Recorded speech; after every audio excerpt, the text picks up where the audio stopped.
नमस्कार। आई scope media में आप सभी का स्वागत है।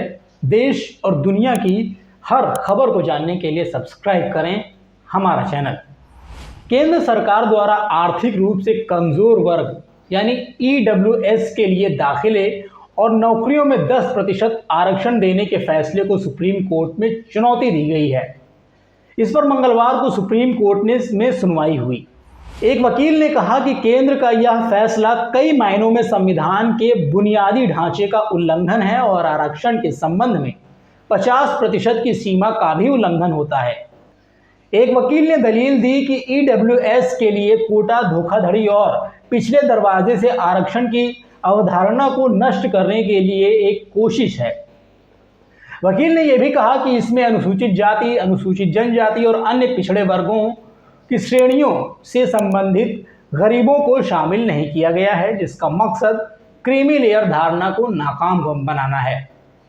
EWS श्रेणी के लिए 10% आरक्षण अनुसूचित जाति, अनुसूचित जनजाति और अन्य पिछड़े वर्गों के लिए 50% आरक्षण के अतिरिक्त है। चीफ जस्टिस उदय उमेश ललित की अध्यक्षता वाली 5 जजों की बेंच ने EWS कोटा संबंधी 103वें संविधान संशोधन की वैधता को चुनौती देने वाली विभिन्न याचिकाओं पर सुनवाई शुरू की है। दिन भर चली सुनवाई के दौरान बेंच ने EWS आरक्षण का विरोध करने वाली जनहित याचिकाओं के याचिकाकर्ताओं की ओर से पेश 3 वकीलों की दलीलें सुनी।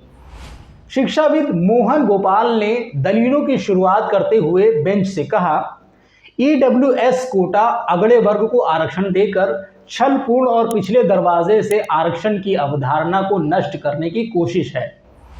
बेंच में justice Dinesh Maheshwari, justice S Ravindra Bhat, justice Bela M Trivedi और जस्टिस JB पारदीवाल भी शामिल थे।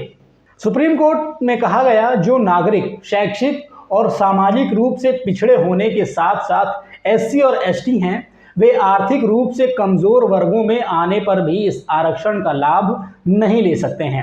ये पूरी तरह से अस्वीकार्य है, क्योंकि ये दर्शाता है कि सिर्फ उच्च वर्गों के आर्थिक रूप से कमजोर लोगों के पक्ष में विशेष प्रावधान किए गए हैं।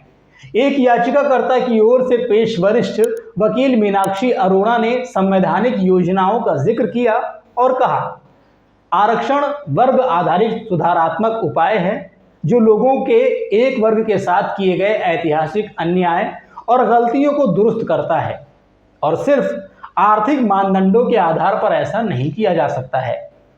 वरिष्ठ वकील संजय पारीख ने कहा कि अनुसूचित जाति, अनुसूचित जनजाति और OBC से संबंधित गरीबों को बाहर रखने से ये प्रावधान सिर्फ अगड़े वर्गों के लिए हो गया है और इसलिए ये समानता और अन्य मौलिक अधिकारों के सिद्धांत का उल्लंघन है।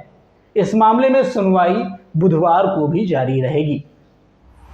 तो दोस्तों, इस वीडियो में फिलहाल बस इतना ही। अगली वीडियो में आपसे फिर होगी मुलाकात देश और दुनिया की ऐसी ही खबरों के साथ। तब तक आप देखते रहिए आई स्कोप मीडिया और हमारा चैनल अभी सब्सक्राइब करें।